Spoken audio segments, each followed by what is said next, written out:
Hello students, this is Abhishek Karma and you are watching विद्या स्थली वाले sir.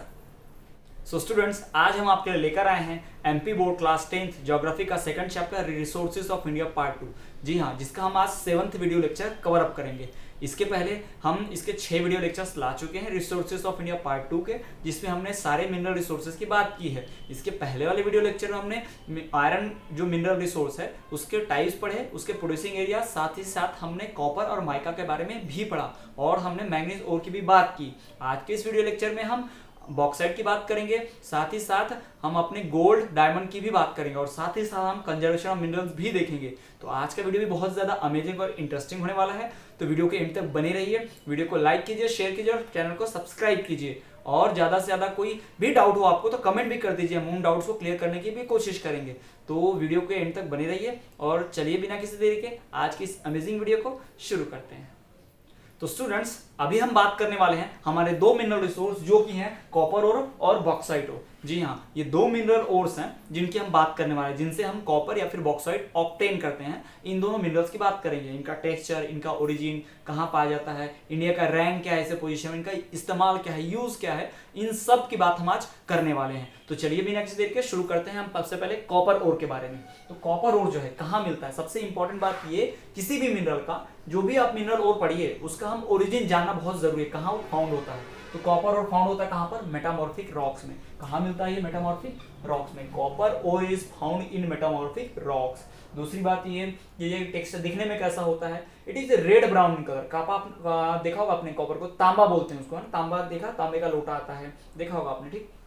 तो it is red brown in colour. कौन से colour का होता है, रेड ब्राउन कलर का। फाउंड कहाँ होता है, मेटामॉर्फिक रॉक्स में। कौन से कलर का है, रेड ब्राउन कलर का है, ठीक। तीसरी बात ये, इट इज वेरी फ्लेक्सिबल। ये क्या बहुत ही फ्लेक्सिबल है, इसलिए तो कॉपर के वायर्स बनते हैं कि बहुत फ्लेक्सिबल है, अच्छा लंबा, उसको खींचा जा सकता है, ड्रैग किया जा सकता है, साथ ही साथ वो वायर मुड़ जाता है और इलेक्ट्रिसिटी का अच्छा कंडक्टर भी, गुड कंडक्टर ऑफ इलेक्ट्रिसिटी, इसलिए कॉपर के वायर्स बनते हैं। It is very flexible. Copper ore is flexible. Copper ore क्या है, फ्लेक्सिबल है। साथ ही साथ कॉपर को क्या करते हैं, दूसरे मेटल के साथ मिलाते हैं। When copper is mixed with metals like lead, zinc, है ना, it forms new metals. Copper क्या करता है, दूसरे मेटल के साथ मिलकर तीसरा मेटल मिलाते हैं। दो मेटल्स को मिलाइए, कॉपर के साथ कोई भी अदर मेटल लीजिए, उसको मिलाइए तो हम एक न्यू मेटल फॉर्म कर लेते हैं ना। जैसे कि कॉपर को हम जिंक के साथ मिलाएंगे तो ब्रास मेटल मिलेगा, कॉपर को हम लीड के साथ मिलाएंगे तो ब्रॉन्ज मेटल मिलेगा, और कॉपर को गोल्ड के साथ मिलाएंगे तो रोल्ड गोल्ड मिलेगा। रोल्ड गोल्ड मतलब जिसको फूल्ड गोल्ड भी बोलते हैं, झूठा सोना जिसको बोलते हैं, वो बन जाता है। यानी इस तरह के मेटल्स बन जाते हैं किसकी मदद से, कॉपर की मदद से। इसीलिए कॉपर को क्या बोलते हैं, की मेटल। याद रखिएगा, कॉपर इज नोन एज क्या, की मेटल। एग्जाम के पॉइंट ऑफ व्यू से इंपॉर्टेंट है, पूछ सकता है ना। Copper is mixed with metals to form new metals, that's why it is known as key metal. Copper क्या करता है, दूसरे मेटल के साथ मिलाया जाता था कि क्या बनाया जा सके, नया मेटल बनाया जा सके, इसलिए तो कॉपर को कहते हैं की मेटल, है ना। यही तो की है, इसके साथ ये लिखिए ना, इधर आप सारे चेंज किए लेकिन ये सेम सेम रहा, कॉपर के साथ कुछ भी मिला दो ये नया मेटल बन रहा है। तो कॉपर ही क्या है, की मेटल है, ये आपको ध्यान रखना है, ठीक। और कॉपर प्रोडक्शन में इंडिया का जो रैंक है वो क्या है, थर्ड है। पूरे वर्ल्ड में इंडिया जो है कॉपर प्रोडक्शन में कौन से रैंक पर आता है, थर्ड रैंक पे आता है। तो आपको ध्यान रखना है कि India ranks on third position in the production of copper. और हमको कॉपर के और भी बहुत इस्तेमाल बताते हैं। पुराने समय से ऐसा कॉपर को माना जाता है कि आयरन से पहले जिन मेटल्स का इस्तेमाल होता है उसमें से कॉपर एक है। यानी हमारा जो कॉपर स्टोन एज जिसको बोला जाता है, ताम्र पाषाण युग है, एंशियंट हिस्ट्री के बाद कॉपर स्टोन एज ही आता है। जी हाँ, अगर हिस्ट्री में आप जाएंगे तो आपको पता चलेगा कि कॉपर स्टोन एज जो है, यानी सबसे पहले स्टोन एज, पत्थर वाला युग जिसमें आदि मानव होते थे। फिर उसके बाद इंसानों ने क्या, उन आदि मानव ने सीख लिया कि कैसे मेटल्स का इस्तेमाल करना है, तो उन्होंने कॉपर की खोज कर ली। तो कॉपर के बर्तन, कॉपर की मूर्तियां, है ना, हथियार भी बनाते थे।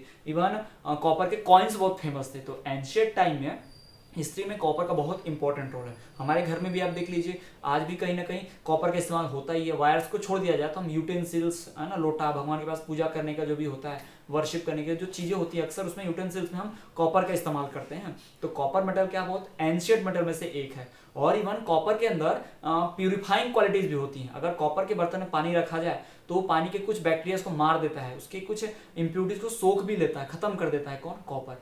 इसलिए आप अक्सर देखते होंगे लोग कॉपर के गुंडी मटके में या फिर कॉपर का बॉटल जार आता है उसमें लोग पानी भर के पीते हैं। तो कॉपर क्या है, अच्छा इस्तेमाल देने के साथ, अच्छा मेटल होने के साथ साथ तो क्या है, इसके अंदर कुछ एक्स्ट्रा प्रॉपर्टीज भी हैं जिससे हमारे हाउस में बहुत ही कॉमन मेटल हो है, आयरन की तरह। बिल्कुल आयरन स्टील के बाद कॉपर बहुत ज्यादा कॉमन मेटल है हमारे हाउस होल्ड में, ठीक है। तो हमने क्या क्या देखा कॉपर के बारे में कि कॉपर जो है कहाँ मिलता है, मेटामॉर्फिक रॉक्स में, copper is found in metamorphic rocks.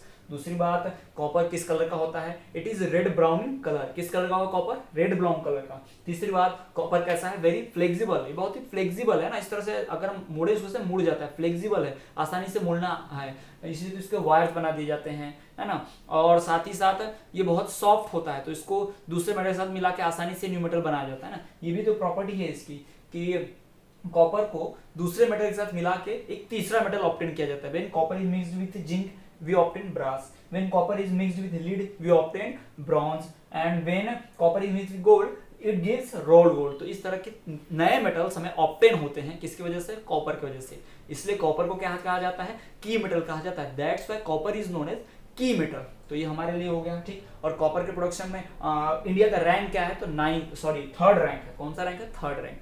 तो कॉपर के प्रोडक्शन में इंडिया का रैंक क्या आता है, पूरे वर्ल्ड में थर्ड रैंक आता है। तो हमने इतनी बात की है कॉपर की। चलिए अब हम बात करते हैं हमारे नेक्स्ट मेटल जो कि क्या है, बॉक्साइट ओर की, ठीक है।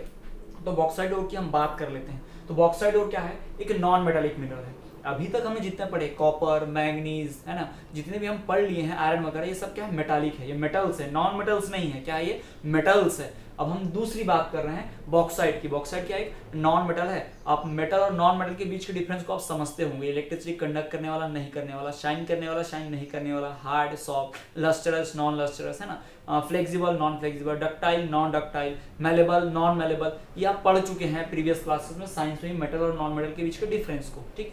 तो ये हम पढ़ रहे हैं। तो बॉक्साइट और क्या है, नॉन मेटालिक मिनरल है। कैसा मिनरल है ये, नॉन मेटालिक। किससे बना हुआ है, नॉन मेटल से। इससे क्या ऑब्टेन होगा, नॉन मेटल ही ऑब्टेन होगा, मेटल ऑब्टेन नहीं हो सकता। दूसरी बात कि it is used in preparing aluminium. क्या बनाने में काम आता है, एल्यूमिनियम। एल्यूमिनियम मेटल है, लेकिन उसको बनाते किसकी मदद से, बॉक्साइट ओर की, यानी बॉक्साइट की मदद से एल्यूमिनियम बनाया जाता है। यानी नॉन मेटल की सहायता से क्या बनाया जाता है, मेटल बनाया जाता है। और एल्यूमिनियम के बारे में तो आप जानते हैं, बहुत ही यूटेंसिल बनाने का काम आता है, बहुत ही लाइट मेटल है। उसकी प्रॉपर्टीज ये है कि बहुत लाइट होता है और सस्ता बहुत इजीली है ना, अवेलेबल है। इंडिया का जो रैंक आता है बॉक्साइट प्रोडक्शन में, क्या है, पूरे वर्ल्ड में 9th। India ranks on 9th position in the world for the production of bauxite ore. जी हाँ, बॉक्साइट प्रोड्यूस करने में पूरे वर्ल्ड में इंडिया का रैंक क्या है, 9th रैंक है। और साथ ही साथ बॉक्साइट जो है इंडिया के कई स्टेट्स में फाउंड होता है, कर्नाटक, केरला वगैरह, तमिलनाडु जैसे स्टेट्स में। और बात करें हमारे एमपी की, अगर हम बात करते हैं हमारे एमपी की, तो जो भी बॉक्साइट ओर है वो हमारे जबलपुर और मंडला डिस्ट्रिक्ट में बहुत ज़्यादा पाया जाता है। मध्य प्रदेश के जबलपुर और मंडला डिस्ट्रिक्ट में क्या है, बॉक्साइट ओर पाया जाता है। तो इतनी बातें हमने जानी बॉक्साइट ओर की। एक बात खास आप याद रखिए कि बॉक्साइट क्या है, नॉन मेटालिक मिनरल है। जी, हमने अभी पढ़ा कि बॉक्साइट क्या है, नॉन मेटालिक मिनरल है। दूसरी बात, ये किस काम में आता है, it is used in preparing aluminium. ये नॉन मेटालिक है और मेटल बनाने काम आता है। कौन सा मेटल, एल्यूमिनियम। जी हाँ, it is used in preparing aluminium. तीसरी बात, पूरे वर्ल्ड में बॉक्साइट और प्रोडक्शन में इंडिया का रैंक क्या आता है, 9th रैंक आता है। तो India ranks on 9th position for the production of bauxite और इन द वर्ल्ड। चौथी बात कि ये बहुत सारे स्टेट्स, कर्नाटक, केरला, तमिलनाडु में पाया जाता है, राजस्थान में भी थोड़ा सा पाया जाता है, झारखंड, बिहार में भी। लेकिन ये जो हमारे एमपी में है, अगर हम बात करें एमपी की, तो हमारे एमपी के जबलपुर और मंडला डिस्ट्रिक्ट में बहुत ज्यादा अमाउंट में पाया जाता है क्या, बॉक्साइट ओर। तो इतना हमें ध्यान रखना है बॉक्साइट ओर के बारे में, साथ ही साथ कॉपर के ओर के बारे में। तो इतना हमने पढ़ा है हमारे दो मिनरल्स के बारे में, बॉक्साइट ओर और कॉपर ओर की। चलिए हम बात करते हैं हमारे नेक्स्ट मिनरल्स की। सो स्टूडेंट्स, कॉपर और बॉक्साइट ओर की बात करने के बाद अब हम बात करेंगे गोल्ड और डायमंड की। जी हाँ, हम इन दो प्रेशियस एलिमेंट्स की, मिनरल्स की बात करेंगे, गोल्ड और डायमंड की। तो चलिए सबसे पहले हम देखते हैं गोल्ड के बारे में। तो गोल्ड जो है प्रीसियस मेटल है। जी हाँ, डायमंड मेटल नहीं है, वो नॉन मेटल की कैटेगरी में आता है, जबकि गोल्ड जो है वो क्या है, प्रीसियस मेटल है। और ये प्योर फॉर्म में मिल जाता है, यानी फ्री फॉर्म में मिलेगा, किसी दूसरे मेटल के साथ अटैच नहीं है। इसको हमको प्यूरिफाई नहीं करना पड़ता है ना, बस इसको हम एक्सट्रैक्ट कर लेते हैं जमीन से और उसमें थोड़ा सा वर्कआउट कर देना पड़ता है उसके ऊपर, तो बाकी फ्री फॉर्म में मिल जाता है गोल्ड। और साथ ही साथ ये नॉन रिएक्टिव बहुत है। नॉन रिएक्टिव का मतलब जैसे आयरन को अगर खुले में रखे तो जंग लग जाता है ना, एटमॉस्फेयर के साथ रिएक्ट करके मॉइस्चर वगैरह बना लेता है, जंग लग जाता है ना। लेकिन गोल्ड के साथ ऐसा कुछ नहीं है। गोल्ड क्या है, नॉन रिएक्टिव, इसलिए तो गोल्ड की ज्वेलरी बना के डेली पहनी जाती है, जिससे ज़्यादा कोई फर्क नहीं आता, बस साइन जाता है, बाकी गोल्ड वैसे का वैसा रहता है। तो गोल्ड जो है बहुत ही प्रीसियस मेटल, बहुत ही कीमती है, महंगा भी है, सोना बहुत, अब जान रहे हैं ना, लगभग 40,000 पर 10 ग्राम का रेट पहुंच गया है गोल्ड का। साथ ही साथ ये किस काम में आता है गोल्ड, तो इसका मैन्युफैक्चरिंग होता है। मैन्युफैक्चरिंग मतलब ये किन चीज़ों के बनाने में काम आता है, gold is used in manufacturing of coins, सोने के सिक्के बनाए जाते हैं, मूर्तियां बनाई जाती हैं, साथ ही साथ ज्वेलरी, सबसे ज़्यादा इंपॉर्टेंट तो ज्वेलरी बनती है। आप देखते हैं इंडिया में, है ना, इंडिया में वीमेंस लोग बहुत ज़्यादा पहनती है ज्वेलरी, बहुत शौकीन होती है, मेन लोग भी पहनते हैं। कॉइन्स, मेडिसिन मेकर भी बनाने में काम आता है, साथ ही साथ ये ज्वेलरीज के काम आता है। मेडिसिन में कैसे आपने देखा होगा, सोना चांदी च्यवनप्राश, है ना, उसमें काम आता है, साथ ही कई मेडिसिन में। और तो गोल्ड का इस्तेमाल अब इलेक्ट्रॉनिक चीज़ों में होने लग गया है। जी हाँ, जो भी सोल्डरिंग करनी होती है मोबाइल में, मदरबोर्ड में, पीसी में, रैम रोम जो भी हम देखते हैं, इसमें गोल्ड और सिल्वर का थोड़ा इस्तेमाल होने लग गया है, इसमें गोल्ड का भी इस्तेमाल होता है। ठीक, तो इसका दूसरा भी क्या है, अप्लियंसिलिटी, में इसका दूसरा यूज एप्लीकेशन है इसका। ठीक, तो पूरे वर्ल्ड का जितना भी गोल्ड प्रोड्यूस होता है उसमें से इंडिया सिर्फ 2% ही प्रोड्यूस करता है, यानी गोल्ड के प्रोडक्शन के मामले में इंडिया के बहुत पीछे है। यूज में सबसे आगे है इंडिया, इतनी सारी ज्वेलरीज पहनती है यहाँ की वीमेंस, लेकिन प्रोडक्शन में क्या है, इंडिया पीछे है। सिर्फ 2% ही, पूरे वर्ल्ड का सिर्फ 2% ही इंडिया का कर पाता है, गोल्ड प्रोड्यूस कर पाता है। साथ ही साथ जो गोल्ड के सोर्स है हमारे इंडिया में, जो गोल्ड के सोर्स है वो कहाँ पर है, तो इंडिया के 2 सोर्स है। सबसे ज्यादा फेमस है, बहुत फेमस है वो कर्नाटका कोलार डिस्ट्रिक्ट। जी हाँ, कर्नाटका का क्या है, Kolar district of Karnataka is very famous for production of gold. साथ ही साथ Wayanad and Salem district of Kerala, Kerala जो स्टेट है इसमें वायनाड और सलेम डिस्ट्रिक्ट है, इन 2 जगहों से बहुत ज्यादा गोल्ड प्राप्त होता है। तो 2 फेमस जगह हैं किनकी, गोल्ड की। तो आपको ध्यान क्या रखना है गोल्ड के बारे में, gold is a precious metal.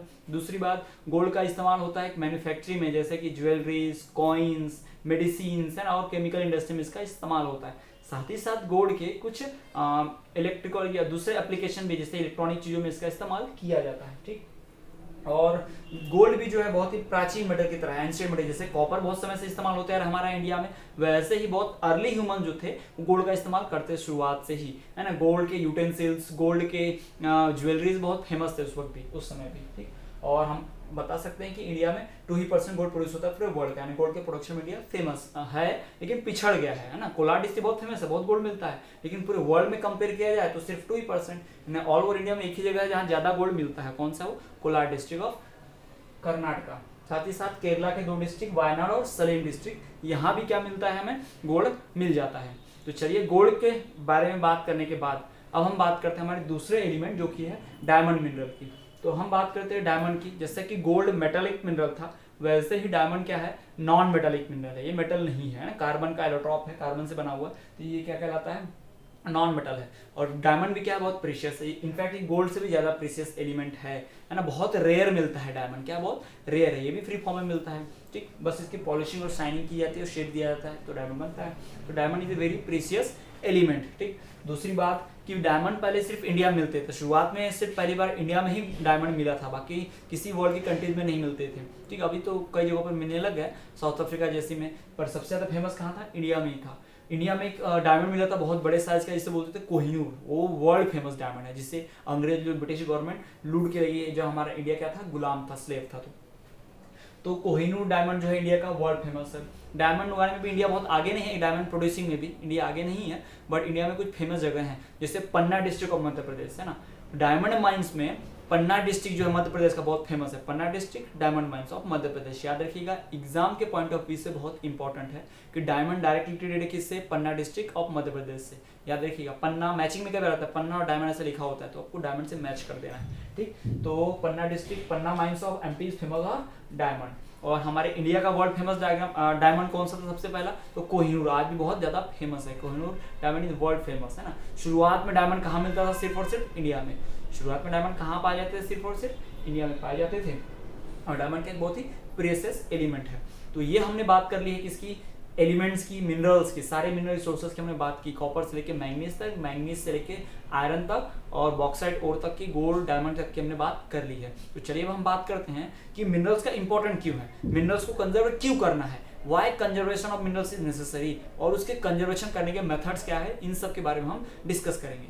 तो मिनरल्स का क्लासिफिकेशन, मिनरल्स का यूज, उनका एप्लीकेशन, ये सब पढ़ने के बाद हम बात करने वाले हैं मिनरल्स के कंजर्वेशन की। चलिए हम बात करते हैं कि मिनरल का कंजर्वेशन क्यों करना जरूरी है। आपके एग्जाम में अक्सर सवाल पूछा जाता है, why conservation of minerals is necessary. कई बार बोर्ड एग्जाम में सवाल आ चुका है कि मिनरल्स का कंजर्वेशन करना क्यों जरूरी है, और हम यही बात आज करने वाले हैं। तो चलिए हम पढ़ते हैं, why conservation of minerals is necessary, conservation क्यों जरूरी है मिनरल्स, आखिर ऐसा क्या हो रहा है।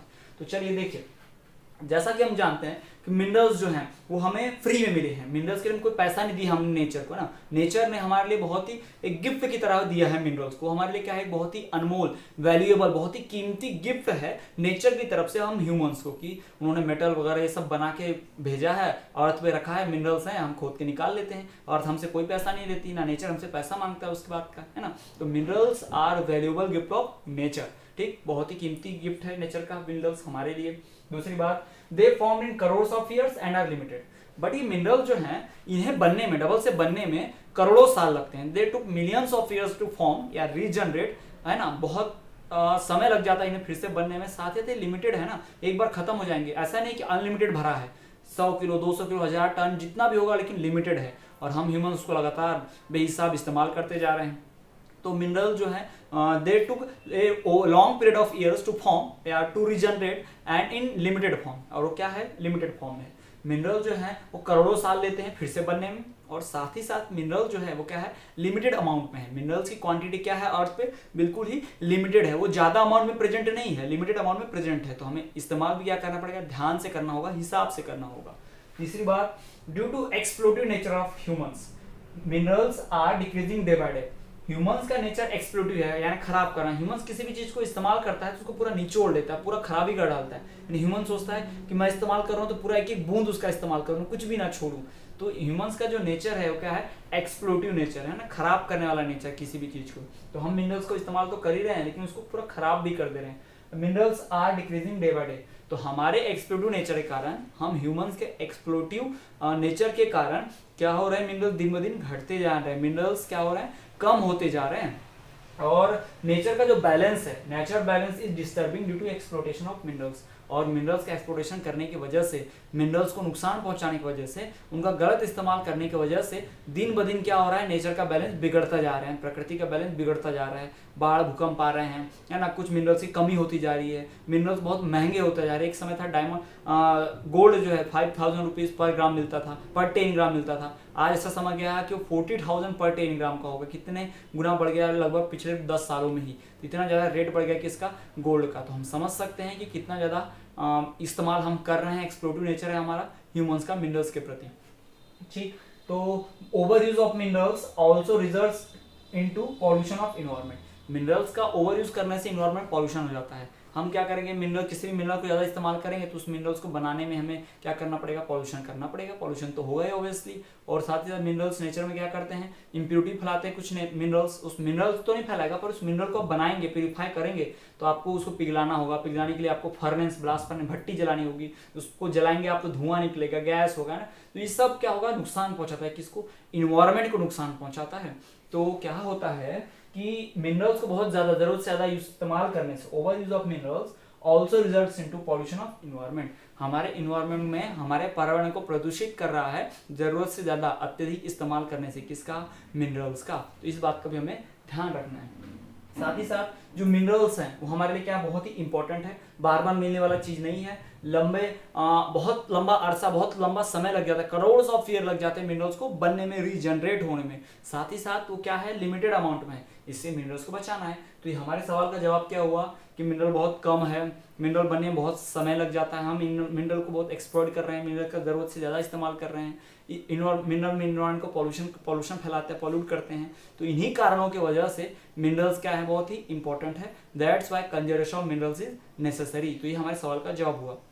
तो चलिए फिर से एक बार रिवाइज कर लेते हैं, देख लेते हैं कि मिनरल का कंजर्वेशन क्यों जरूरी है। आपके बोर्ड एग्जाम में अक्सर सवाल पूछा जाता है, why conservation of minerals is necessary, तो आपको उसी का जवाब देना है। तो आपको हेडिंग लिखना होगा, the conservation of minerals is necessary due to following reasons.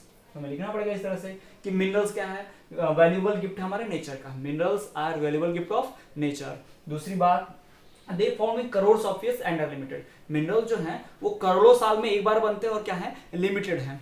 तीसरी बात, due to exploitative nature of human minerals are decreasing day by day, humans के एक्सप्लोटिव नेचर के कारण, हमारा जो नेचर एक्सप्लोटिव है, खराब है, किसी भी चीज को एकदम निचोड़ लेना, खराब कर देने का जो हमारा नेचर है, जिसकी वजह से क्या हो रहा है, मिनरल्स दिन ब दिन कम होते जा रहे हैं, इसलिए बचाना जरूरी है। और नेचर का जो बैलेंस है, मिनरल्स को ज़्यादा इस्तेमाल करने से, एक्सप्लोटेशन करने से नेचर का बैलेंस बिगड़ रहा है ना। जो भी मिनरल है वो अमाउंट में, सेम अमाउंट में, प्रॉपर रेशो में था, लेकिन हम किसी मिनरल का बहुत ज़्यादा इस्तेमाल कर रहे हैं, किसी मिनरल का कम इस्तेमाल कर रहे हैं, जिसकी वजह से जो बैलेंस था नेचर का वो बिगड़ गया है। साथ ही साथ मिनरल्स को ओवर यूज करने से क्या होता है, एनवायरमेंट में पॉल्यूशन होता है ना। Over use of minerals also result to pollution of environment. तो इसीलिए hence it is necessary to conserve minerals for future generation and environmental protection. तो हमें आने वाले भविष्य की, हमारी आने वाली जनरेशन, आने वाली पीढ़ी के लिए, साथ ही साथ एनवायरमेंट को बचाए रखने के लिए, है ना, in order to protect environmental protection and for environmental protection हमें मिनरल्स को कंजर्व करने की आवश्यकता है। तो ये हमने पढ़ लिया कि कंजर्वेशन ऑफ मिनरल और why conservation of mineral is necessary. तो चलिए अब हम बात करते हैं कि मिनरल्स को किन मेथड से बचाया जाता है, methods of conservation of minerals. So students, हम जो टॉपिक पढ़ने जा रहे हैं उसका नाम है methods of conservation of minerals. अभी हमने इसके पहले जस्ट कंजर्वेशन ऑफ मिनरल्स पढ़ा कि मिनरल्स का कंजर्वेशन क्यों नेसेसरी है, why conservation of minerals is necessary, इस टॉपिक को हमने पढ़ा। और अब हम बात करने वाले हैं कि मिनरल्स को कंजर्व करने के मेथड कौन से हैं, किन उपायों के थ्रू, कौन से मेथड के थ्रू, कौन से विधि के द्वारा हम मिनरल्स का कंजर्वेशन कर सकते हैं, कैसे इन्हें हम बचा सकते हैं। तो चलिए हम जानते हैं methods of conservation of minerals. तो सबसे पहला, minerals should be used in limited amount. Minerals का इस्तेमाल कैसे करना चाहिए, लिमिटेड अमाउंट में, यानी जितनी जरूरत हो सिर्फ उतनी ही, जरूरत से ज्यादा इस्तेमाल नहीं करना चाहिए ना। फिक्स्ड, सीमित मात्रा में हमें मिनरल्स का इस्तेमाल करना है, चाहे वो कोई भी प्रकार का मिनरल्स हो, कोई भी हो, महंगा हो, सस्ता हो, ज्यादा मिलता हो या कम मिलता हो, हमें उस मिनरल का इस्तेमाल कैसा करना चाहिए, लिमिटेड अमाउंट में ही करना चाहिए। हो सकता है आज जो मिनरल बहुत ज़्यादा मिल रहा है कल को ना मिले, कम हो जाए, इसलिए आज ही कम कम इस्तेमाल करो। और जो पहले से कम है उसको तो ऑब्वियसली आपको न चाहते हुए आपको कम इस्तेमाल करना ही पड़ेगा, क्योंकि वो तो पहले से क्या है, ऑलरेडी बहुत कम है ना, प्रीशियस है, महंगा है। दूसरी बात, minerals polluting environment should not be used. वो मिनरल जो इन्वायरमेंट को पॉल्यूट करते हो उनका इस्तेमाल नहीं करना चाहिए। जो भी मिनरल इन्वायरमेंट को पॉल्यूट करता हो, जिससे इन्वायरमेंट में पॉल्यूशन फैलता हो, जो हमारे पर्यावरण के लिए नुकसानदायक हो, उस मिनरल का इस्तेमाल नहीं करना चाहिए। Minerals polluting environment should not be used. तीसरी बात, तीसरा मेथड जो है मिनरल्स को कंजर्व करने का, सब्स्टिट्यूट और ऑप्शन, मतलब एक मिनरल के जगह उसका दूसरा ऑप्शन ढूंढना चाहिए ना। Substitute of mineral should be searched and used. Mineral का सब्स्टिट्यूट ढूंढना चाहिए। जैसे हमारे घरों में मिनरल्स के मेटल्स के बर्तन होते हैं, जैसे थाली होती है ना, बाल्टी वगैरह, सब मिनरल्स के बने हैं, लेकिन उनके जगह हम चाहें तो वहां पर हम ग्रोसरी, जैसे कि चीनी मिट्टी के बर्तन, सिरेमिक के बर्तन, यूटेंसिल्स इस्तेमाल कर सकते हैं। साथ ही साथ हम लोग प्लास्टिक के भी बर्तन इस्तेमाल कर सकते हैं, जिससे क्या होगा, वो मिनरल्स का खर्च ही नहीं होगा। प्लास्टिक को हम जितना चाहे उतना लैब में बना सकते हैं, प्लास्टिक को रिसाइकल भी कर सकते हैं ना। ये सारी चीज़ें बहुत आसानी से, और हल्के भी होते हैं प्लास्टिक वाले बर्तन जो होते हैं, यूटेंसिल। तो हम क्या कर सकते हैं, मिनरल्स के ऑप्शन ढूंढने चाहिए, हमें सर्च करना चाहिए कि मिनरल का ऑप्शन क्या है, यानी उस मिनरल को ना इस्तेमाल करके जो काम मिनरल देता है वही काम किसी और ऑब्जेक्ट से ले जो ज्यादा अमाउंट में मिलता हो, अनलिमिटेड अमाउंट में मिलता हो, जिसको बहुत सस्ते से आसानी से इस्तेमाल किया जा सके, उसका इस्तेमाल हमें करना चाहिए। और हम पढ़ते हैं हमारे चौथे मेथड की तरफ। तो चौथा मेथड है minerals should be recycled if possible. Minerals को रिसाइकल करना चाहिए अगर पॉसिबल हो तो। जैसे हमारे यहाँ कोई बाल्टी है, बाल्टी में छेद हो गया, टूट गया, तो हम बाल्टी फेंक देते हैं, तो ऐसा नहीं होना चाहिए। उस बाल्टी को क्या कर सकते हैं, हम रिसाइकल कर सकते हैं ना। उसको हमें कबाड़ी वाले को, भंगार वाले को दे देना चाहिए, जो रिसाइकल करता है, जो रिसाइकल वाला आता है, वो लेकर जाएगा, उसे फिर उसको पिघलाया जाएगा, फिर से नया मेटल बना दिया जाएगा, फिर से नया कोई सामान बना दिया जाएगा।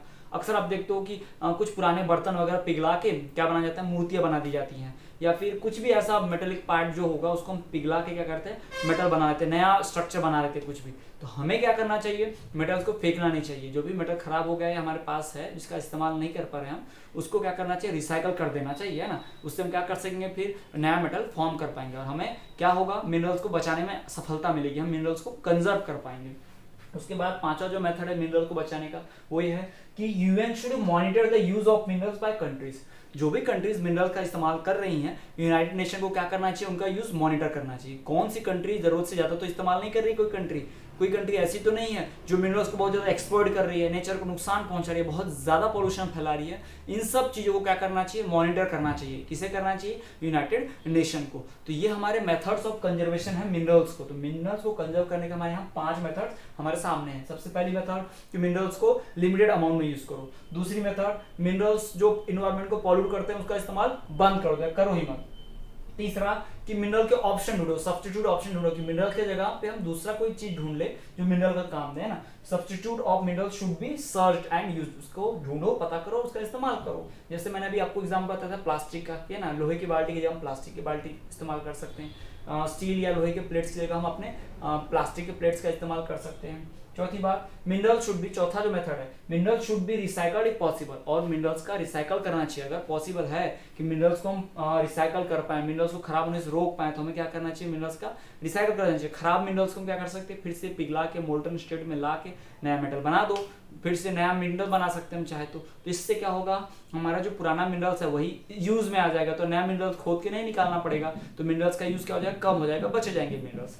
पांचवा मेथड जो है कंजर्वेशन का ये है कि यूनाइटेड नेशन जो है, जो पूरे वर्ल्ड की गवर्निंग बॉडी है यूनाइटेड नेशन, उसे खुद नजर रखनी चाहिए। United nation should monitor on the countries that which country is using minerals in excess amount, जरूरत से ज्यादा अमाउंट में इस्तेमाल तो नहीं कर रहा है कोई कंट्री, कोई ऐसा तो नहीं है जो लिमिट से ज्यादा इस्तेमाल कर रहा है, गलत तरीके से इस्तेमाल कर रहा है, पॉल्यूशन फैला रहा है मिनरल का इस्तेमाल करके, नेचर को एक्सप्लॉइट कर रहा है। ये सब चीजें देखनी चाहिए किसको, यूनाइटेड नेशन को। तो ये थे हमारे methods conservation of minerals. So students, आज के इस वीडियो लेक्चर में हमने बात की मिनरल रिसोर्स की, जिसमें हमने पढ़ा बहुत सारे दूसरे मिनरल जैसे कि गोल्ड के बारे में, डायमंड के बारे में, कॉपर के बारे में, बॉक्साइट के बारे में, उनका ओरिजिन, उनकी प्रॉपर्टीज और वो कहाँ पाए जाते हैं, उनके प्रोड्यूसिंग एरियाज की भी हमने बात की। साथ ही साथ उनके हमने एप्लीकेशन भी देखे, और तो और हमने मिनरल्स के जो मिनरल्स को नुकसान पहुंचाने वाले काम हैं उनके बारे में हम पढ़ा, किन चीज़ों की वजह से मिनरल को नुकसान पहुंच रहा है। और तो हमने ये भी पढ़ा कि मिनरल का कंजर्वेशन क्यों नेसेसरी है, why conservation of minerals is necessary, इसकी भी हमने बात आज इस वीडियो लेक्चर में की है। साथ ही साथ हमने भी देखा कि मिनरल्स का कंजर्वेशन कैसे किया जा सकता है, methods of conservation of minerals, ये सारी चीजें हमने आज के वीडियो लेक्चर में पढ़ी हैं। तो आज के इस वीडियो लेक्चर में इतना ही। आपको ये वीडियो लेक्चर कैसा लगा कमेंट कीजिए, वीडियो को लाइक कीजिए, शेयर कीजिए अपने फ्रेंड के साथ, ताकि ज्यादा से ज्यादा लोग इस वीडियो का नॉलेज गेन कर पाए। यदि आपको कोई डाउट है तो आप अपना डाउट कमेंट में लिख दीजिए, हम उसका जवाब दे देंगे आपको। तो इसी तरह वीडियो को देखते रहिए और हमारे चैनल को सब्सक्राइब कीजिए, लाइक कीजिए और इसी तरह देखिए विद्यास्थली वाले सर।